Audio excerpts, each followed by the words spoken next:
Hello everyone, welcome to our Let's Play series of A.T.O.M RPG. This is Colonel RPG as usual, and I'm very happy that you're here to join me today here in Paragost. Paragon. Paragon is a different thing. It's Paragost. What is the name of this place? Either way, we're in a place full of tents, and we're solving issues for these people. Now, this guy wants to be the leader of this place, or at least the mediator between the guards and the traders, who seem to be the two major factions of here. And we were talking to him last episode, and yeah, Fyodor Maximovich is his name. He's looking at the door with a bored expression, and as I entered, which I didn't because I was here already, his whole body transforms. He's a werewolf. Good to see you, he says. Can I ask you some questions? Do you remember Paragon before the war? Sure I do. It was such a nice little port. Long before the war, a second river connected us to a large lake, but it dried out after the war. Too bad. River trade, in my opinion, is much more efficient than moving goods over land. Is it safe to take a dip in the lake, in the big lake? In some places it's completely safe, but it's still pretty dirty. Merchants discard all sorts of stuff in the water, stalkers use it to wash the radioactive dust off their boots, and the bandits, they even dispose of their victims in those waters. These waters would work as well, but anyway, how good is the trade in the wastes? Pretty good, actually. In my opinion, free trade is one of the reasons why civilization, although it's with much hardship, still exists to this day. I'm not really sure how it would be unfree trade if... Unfree trade is a sign of civilization. Let's just put it like that. If you don't have... In the sense that we understand civilizations, if you don't have a centralized, or at least an organized hierarchy and shared technology and culture, which I suppose could be the definition of civilization, if you don't have that, you're definitely not going to have trade restrictions. But yeah, this guy really likes the smell of his own farts. Sure, banditry and highway robbery still dog the traders, but you can't have light without shadow. You can, actually. You can indeed. It's like the thing... Yeah, you can, but it's just, you know, analogies can only go so far as you want them to. How good is the... And also, yeah, you could have trade without bandits. Yet...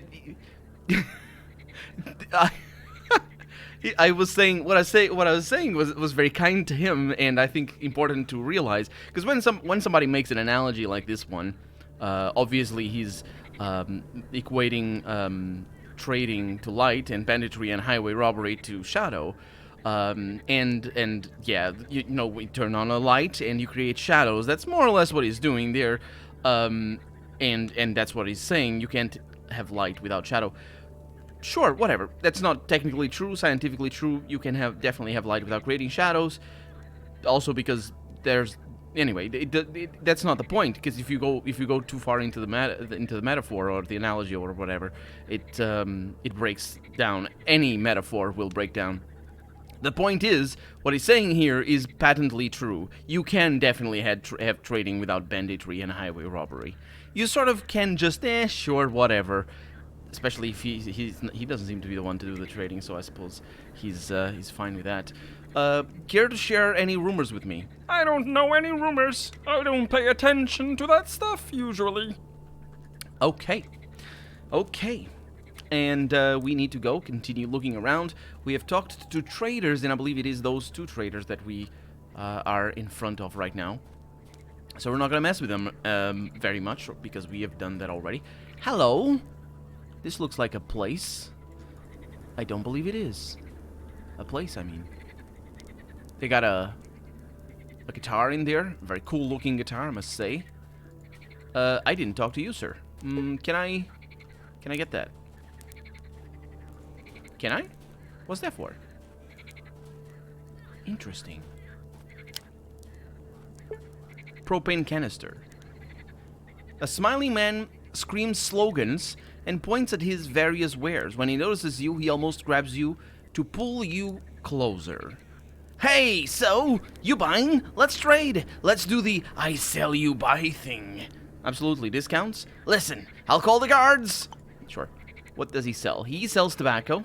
He sells a ciggy. He also sells a toolbox. I bet his prices are awful, because that's 1,000 for it. Yeah, his prices are not very good. He also doesn't have money, so... can I ask you some stuff? What won't a man do to make a sale? Go on, ask me questions. Okay, what can you tell me about the wastes? So there was this weird guy in Krasnoznameni who dreamed about writing books about some sort of a space pervert. And you know what? Some person actually helped him make his dream come true.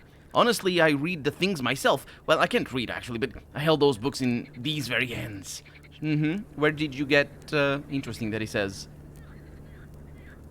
Oh, honestly, he didn't say, honestly, I read those things myself. He says, honestly, I read those things myself. I just misread it. So, where'd you get your wares? Look at the quality of my wares and think about what you asked. Was it worth asking? No, because it shows that my wares come only from the best Trudograd manufacturers and Tambov diggers. This quality is top-notch. I'm sure. Is it rumors? Before my wife took over my Trudograd apartment, I loved visiting the local circus. There, I remembered seeing a young boy wearing a green suit, who always tried to sell me carnival food. A few days ago, I opened a newspaper and saw this little circus freak, much older, on the front page. The article had something to do with Krasnoznameni. I don't know. I can hardly read. Okay, well, you're getting better, though, because just a little bit ago you couldn't read, and now you can hardly read. Anything interesting going on in Paragon? The guards are pressing down on us merchants. They leave no breathing room. And you know who suffers? Everyone. Only Krasnoznameni wins as we fight one another. Yeah, so much for the free trade. I'm not really sure how that turns out. I'm not really sure what it means, to be honest. Because, of course, in a pre-war context, it just means, you know, no laws, and you go through customs, and, well, not necessarily no laws, but I guess the laws allow you to send materials through customs and not get them embargoed or whatever happens to customs. Customs just... I have had very bad experiences with them, and it drives me up the wall! Anyway, are you gonna see me do this? Well, you are, but there's nothing there, so that doesn't matter. What is this? Why is it making noise? Oh, that's just, yeah, that's burning things. It doesn't look like it's burning, but it is. So in a pre-war setting, that's what that would mean.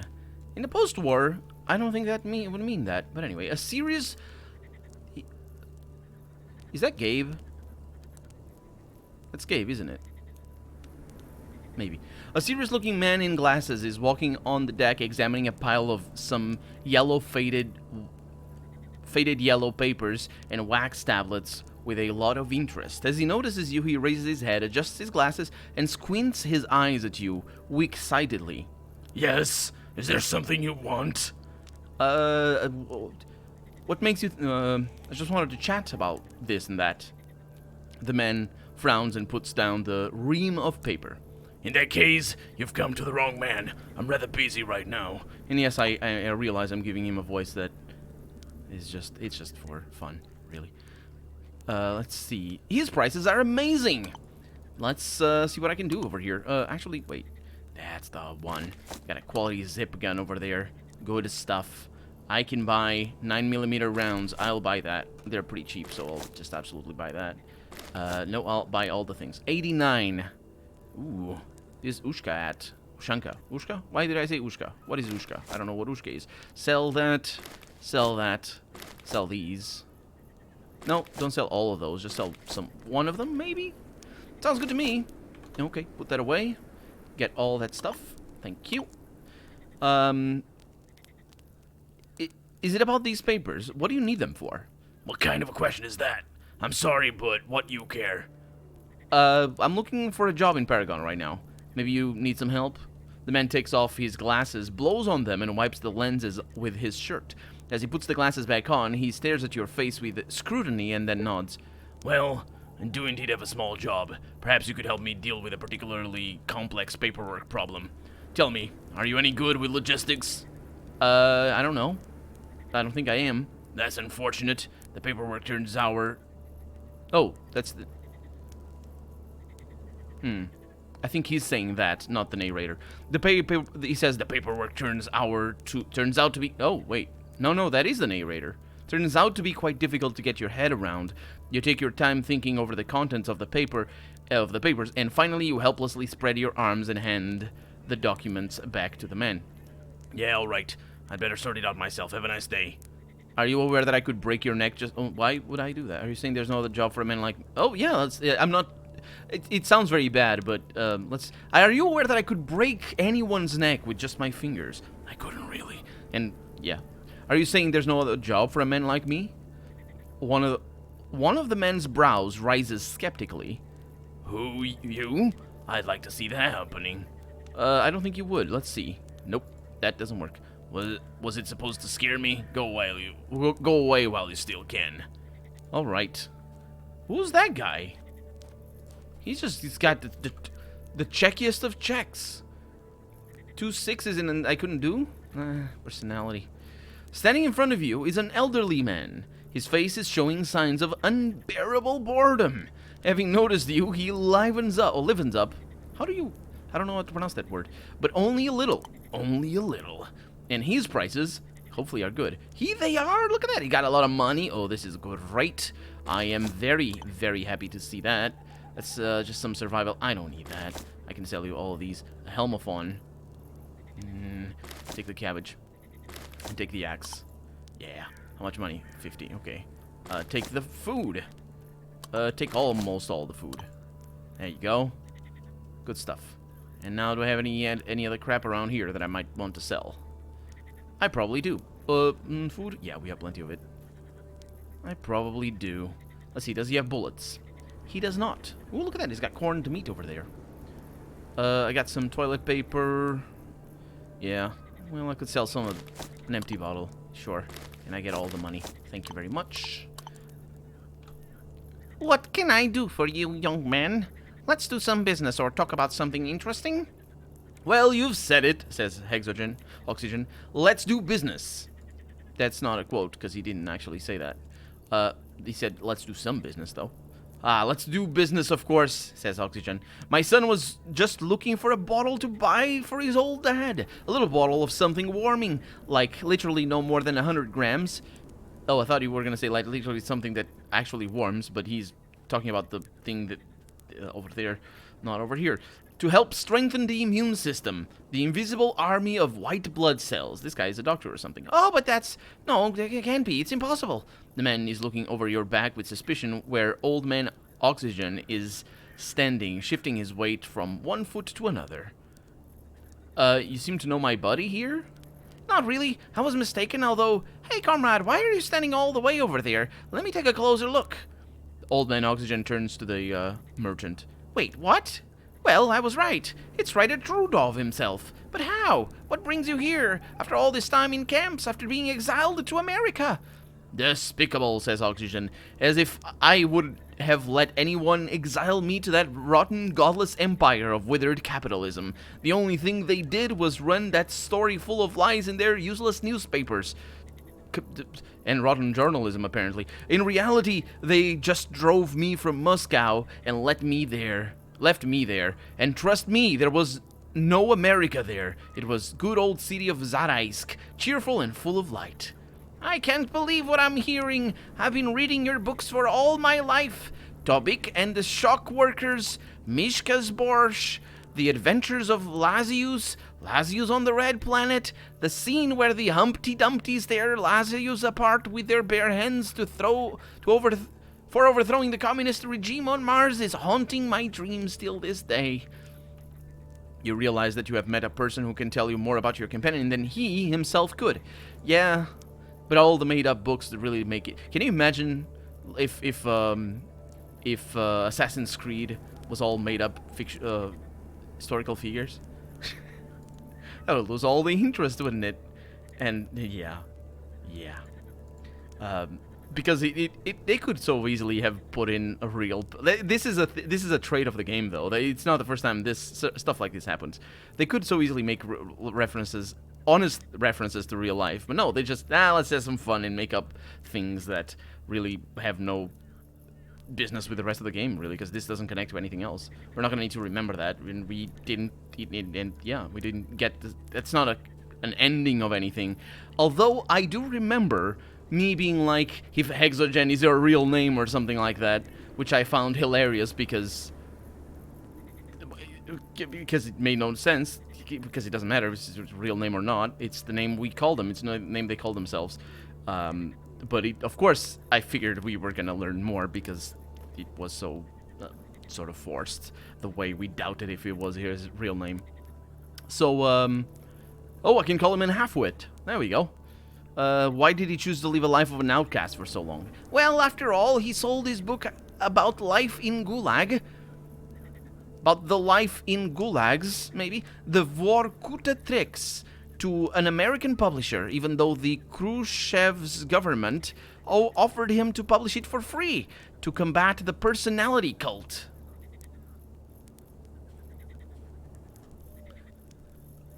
I don't know. I don't know the connections there. I wouldn't be surprised to see that there, or to know or learn rather, that there was a cult of personality, not personality cult, a culture at least of cult of personality within the Cold War Russian government.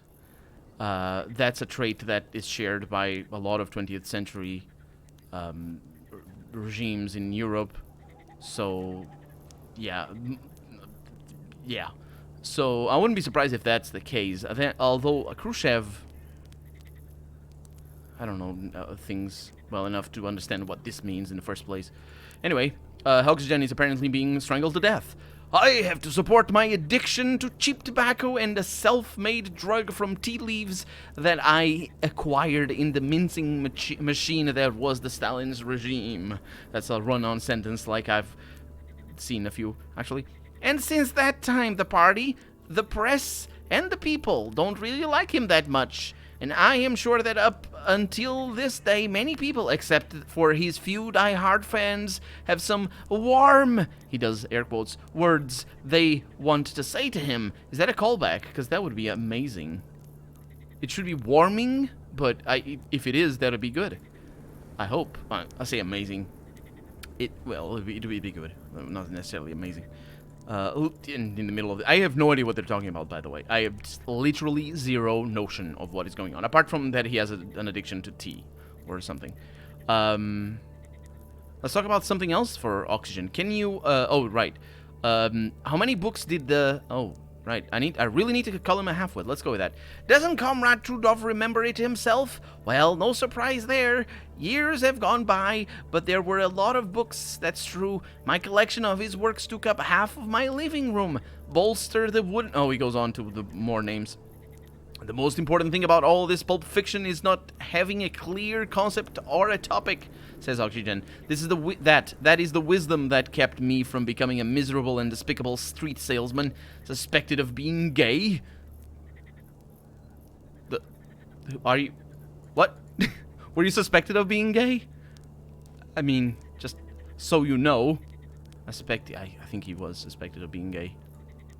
And I imagine he was? Or is? I don't know. Well, maybe you're right, says this man. I have no idea what he's talking about. Although in the well, I say the pre-war. Although in Russia, yeah, it's probably be a bad thing for his, well, life anyway. Unfortunately. So why did he choose to live a life as an outcast? Oh no, I asked that already. So the old man's... Wait, can you remind me... Did I ask this? Because the reminding me there sort of makes me think that I asked that question again, but I think it might be just that I'm pretending to know that. Merchant scratches his chin and shoots a look at Oxygen's direction. In Oxygen's direction. Ah, what Comrade Trudov didn't tell you himself? Oh, right, he asks, yeah, Comrade Trudov didn't tell you himself. Well, as far as I know, he wrote an open letter to Comrade Stalin, an open letter, which means he published it. Because that's what it means. Suggesting that we hand over Leningrad to the Nazis!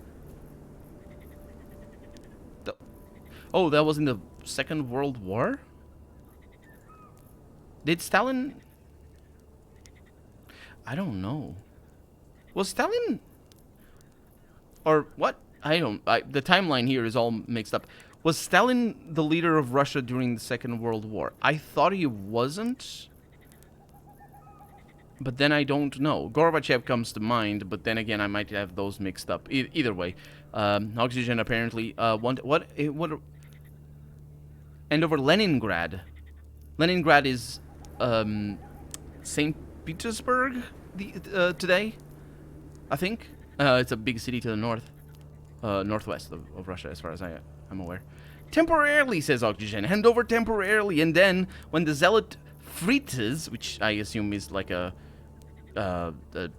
name that they call the Nazis, that many countries have similar names, would have fallen sick with galloping consumption. That's a disease. I don't know what disease, but it is. From that gruesome swamp weather, we'd be able to easily kill them just by sending over some kids with sticks. Or even dogs. And that's it. The city of Peter, oh, really, was... Oh, that's interesting. Would have been free once more. Yes. Yes, that is how... If I am taking him honestly, or at face value, I think he's hiding something here. Because his argument is that, do you want to be free? As you are right now? Well, give yourself over. And then it'll be alright, because you're going to be free again. With a lot of fighting. Apparently, kids need to fight for you. Well, I'm going to continue listening in silence. I have no idea what that is. And that collection of poems from 1941 was quite controversial. Germany's excellent, was it? He asks. I've written that for the occupying forces, to remind them of how beautiful their Vaterland is. So they would return there. Who knew that damn Vaslov would be so impressed by it that he would defect with a whole army? Oh, right. Really? That's not a real thing, is it? Germany's excellence. He's saying here to the occupying forces, the forces that are occupying Russian territory, mind you, and they'll be like, think of how pretty your country is, and something. Apparently, that's the jest there. And then there was this book, The Conquered Berlin. In the book, the hero liberators were some English guy with a Japanese sword and a woman with rakes for hands. Is that a reference to something? It's my creative vision, you scroundily ill-wisher. Sure, my thoughts exactly. I don't. Is that a reference? An English guy with a Japanese sword and a woman with rakes for hands. Was the woman Japanese or English? I have no idea. I don't understand what... Fever dream, mostly. Just fever dream. The old man's memory is not what it used to be. Do you remember any interesting stories from his life? Because obviously the ones you told already aren't. I have to admit that I recall this episode from the Vorkuta Tricks. It's quite inappropriate, where Comrade Trudov at night went to use the bucket, but it being dark he missed and soiled the shoes of the cell kingpin. He went to sleep hoping that his underlings would notice it in the morning and clean them, but... It isn't a story suitable for children's ears, says Oxygen, on account of all the children around here. I'm kindly asking you to zip it. Yes, there wasn't anything else there. Are you saying that they did?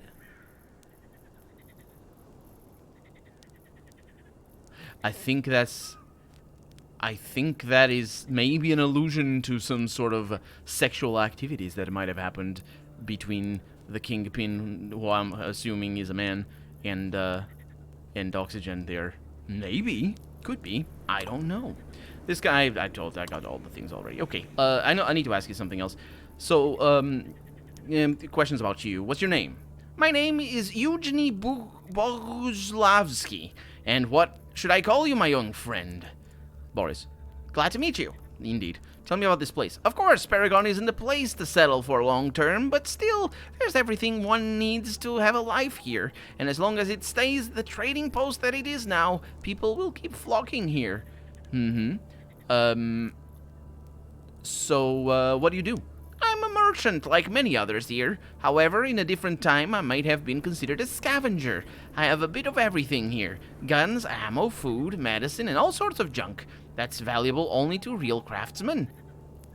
The comma probably shouldn't have been there, because otherwise it's said as I did, which makes no sense.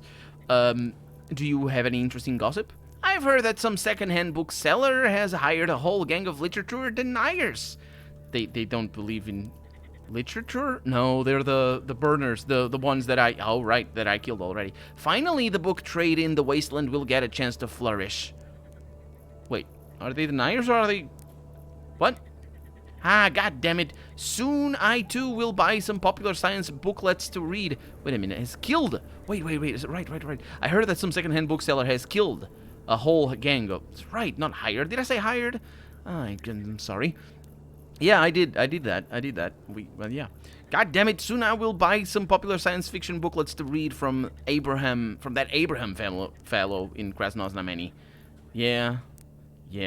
Oh, was Abraham the bookseller? I think so, maybe.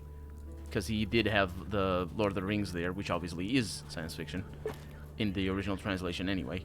So, we have a little bit of a hotel over here, but we need to talk to this fella over here. For right now, I'm Colonel RPG, and this has been A.T.O.M RPG. I really hope you've enjoyed it, and if you did, go ahead and leave a comment, like the video if you want to see the next episode come out sooner rather than later, but above all, thank you so much for watching, and I hope I'll see you next episode.